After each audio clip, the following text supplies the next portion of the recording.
Ini makanya kita kalau yang tertinggal ya, bukan nyalah-nyalahin orang, perbanyak amal soleh. Ini banyak yang sudah baru hijrah tertinggal, orang tuanya nggak diajak ngomong, saudara-saudaranya didiamkan. Gimana ini?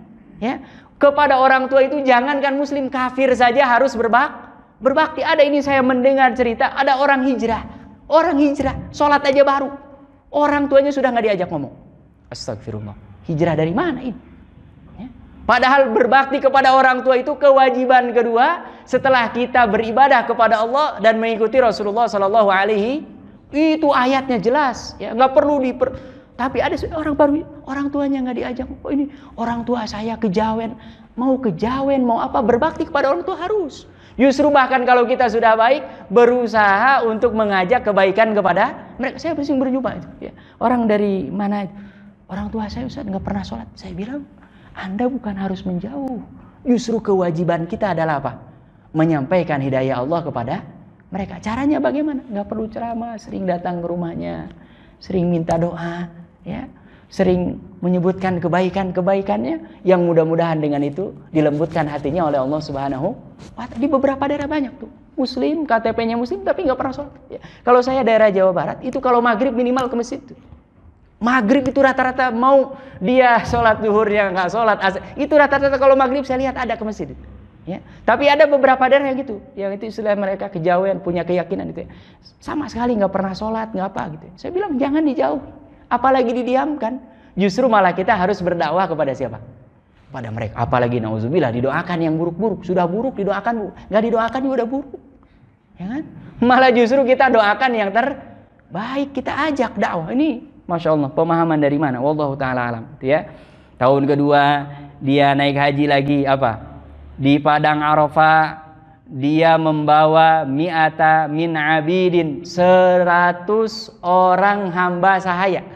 Masya Allah. Ya. Jadi pada saat itu memang masih ada budaya apa? Punya budak gitu. Ini dia membeli 100 orang budak, dan ketika di Padang Arafat ini dia mengatakan semuanya dan semua daripada budak yang 100 ini masing-masing membawa satu wadah perak.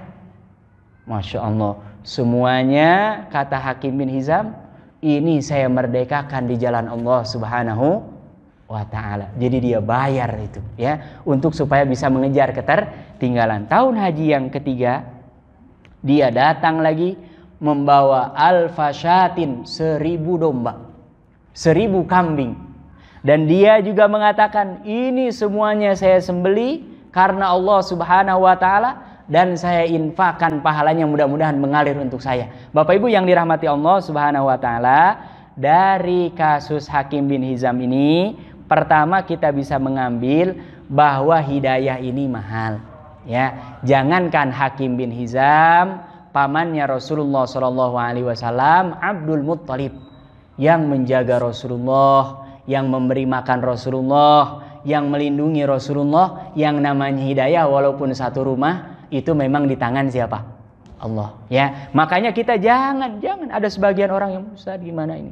Yang istri, suami saya sholat aja, susah banget. Kewajiban kita mengingatkan, menegur, mengajak, berbicara dengan baik, ya. Bukan ada orang malah istri udah cerai. Astagfirullah. Apa yang membuat kita harus cerai? Sudah kita dihimpun dengan menyebutkan nama Allah, itu pahala semua. Ini yang kurang-kurangnya kita tambal. Termasuk suaminya ada yang istrinya diajak sholat itu luar biasa susahnya minta ampun. Tidak boleh kita putus asa, ajak terus, ya. Nabi saja, ya kan, yang begitu dekatnya dengan Abdul Muttalib, memang yang namanya hidayah di tangan siapa? Allah. Termasuk kedekatan Nabi yang luar biasa dengan Hakim bin Hizam, ternyata baru dapat hidayah justru malah sudah lebih daripada 20 tahun kenabian Rasulullah Shallallahu Alaihi Wasallam.